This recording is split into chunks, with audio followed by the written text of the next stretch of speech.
colligative properties, the properties of solution which depend on number of solute particles only, not size and mass of solute particle. colligative properties क्या है?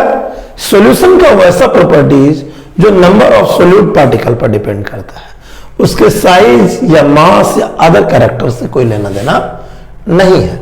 वैसे भी आप लोग जानते हैं solution means solvent plus solute.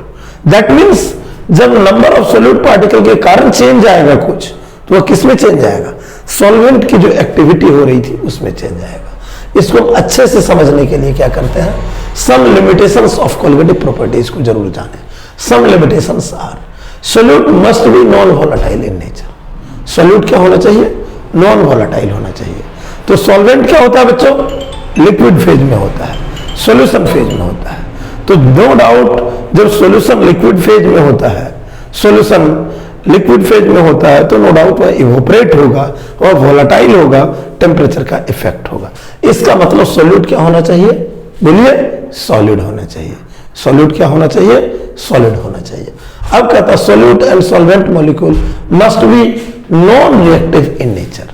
Solute और solvent के बीच में कभी रिएक्शन नहीं होनी चाहिए। अगर रिएक्शन हो जाएगा तब तो मिक्सचर नहीं कहलाएगा।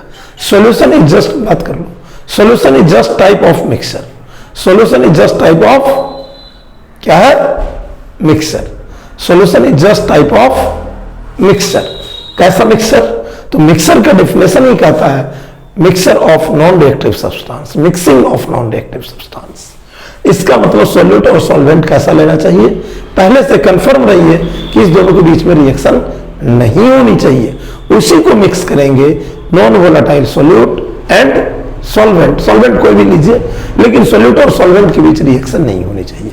तब वह क्या देगा आपको? Solute and solvent molecule must be non reactive in nature. That means proper solution के लाइन को फॉलो करेगा, मिक्सचर के लाइन को फॉलो करेगा, डेफिनेशन को सेटिस्फाइड करेगा। Next, solute molecule should be neither associative nor dissociative in nature. Solute molecule क्या होना चाहिए? ना तो टूटने वाला होना चाहिए, ना तो एसोसिएट होकर के बंच बनने वाला होना चाहिए। दैट मीन्स ये जो फंडामेंटल थ्योरी दिया गया था, इसमें आपको क्या कहा गया था? नॉन इलेक्ट्रोलाइट लीजिए। किसको लीजिए? Non electrolyte. क्यों? तो इलेक्ट्रोलाइट लेंगे तो डिसोसिएट हो जाएगा, ठीक है। और नॉन इलेक्ट्रोलाइट में भी आप वैसे मॉलिक्यूल के ले लेंगे जिसमें हाइड्रोजन बॉन्डिंग हो सकती है या कोई भी तरह का बॉन्ड बन सकता है सॉलिड सॉलिड मॉलिक्यूल के बीच में, तो वह एसोसिएट हो जाएगा। तो ऐसे सब्सटेंस को लेने से अवॉइड कीजिए। हालांकि ये बाद में ये चीजें चेंज हो गई, वन टॉप फैक्टर आया, वो इसी थ्योरी को लेकर के आया, इसी पॉइंट को एक्सप्लेन करने के लिए आया। अगर सोल्यूट आपका इलेक्ट्रोलाइट आ जाए या सोल्यूट ऐसा आ जाए जो हाइड्रोजन बॉन्ड इंटरमॉलिक्यूलर बना ले, वह एसोसिएट हो जाए, तब क्या होगा? तब कोलिगेटिव प्रॉपर्टी में चेंज कैसे होगा, उसकी स्टडी कैसे करेंगे। बट अभी तो हम फंडामेंटल पढ़ रहे हैं, तो हम फंडामेंटल थ्योरी क्यों नहीं जाने? Solute molecule should be neither associative nor dissociative in nature. Next, solution should be dilute. Solution क्या होना चाहिए? डाइल्यूट होना चाहिए। इस लाइन को आप बहुत अच्छे से समझिए। अगर कंसंट्रेटेड आपने कर दिया सॉल्यूशन को, तब क्या होगा? सोल्यूट सोल्यूट मॉलिक्यूल के बीच का डिस्टेंस घट जाएगा।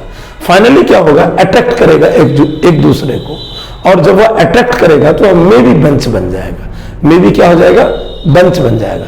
तो हो सकता है कि आपने जितनी मात्रा सोल्यूट का डाला वो टोटल का टोटल यूटिलाइज ना हो, वह प्रैक्टिकली ऑब्जर्वेशन में ना आए। मान लिया आपने 1 मोल डाला 1 लीटर वाटर में, तो वह स्प्रेड करेगा, इंडिपेंडेंट हो सकता है। लेकिन वही अगर 1 लीटर वाटर में 5 मोल ऑफ सेम सॉल्यूट को ऐड करेंगे तो नंबर ऑफ मॉलिक्यूल बढ़ेगा। फाइनली क्या होगा? एक दूसरे को अटैक करेगा एंड बेंच बना लेगा। दैट मींस 1 मोल का अगर आप स्टडी करेंगे कोलिगेटिव प्रॉपर्टीज का, 1 मोल 1 लीटर सॉल्यूशन का, और 5 मोल 5 लीटर सॉल्यूशन का स्टडी करें, 5 मोल 1 लीटर सॉल्यूशन का स्टडी करेंगे, तो आपको एग्जैक्टली 5 टाइम्स नहीं आएगा। किससे?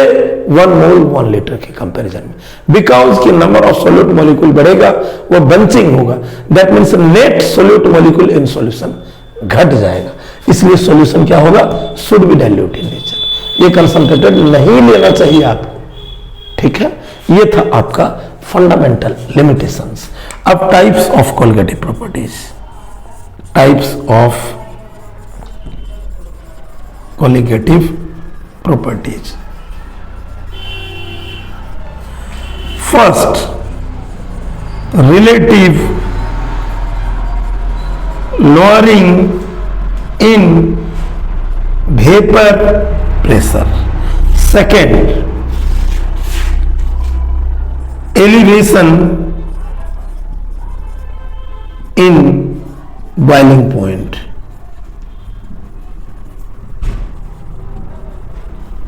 Third,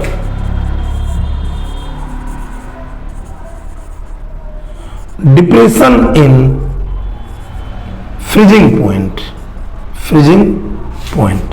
And last,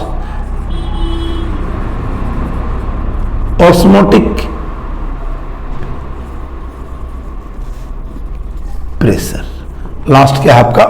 osmotic pressure. ये चार ही कॉलिगेटिव प्रॉपर्टीज है. देखिए यहीं पर आपको मैं बता दूं, इंट्रोडक्शन पोर्शन में ही एक क्वेश्चन मेडिकल में आया हुआ है. वहां पर ऑप्शन था among the following is not colligative properties.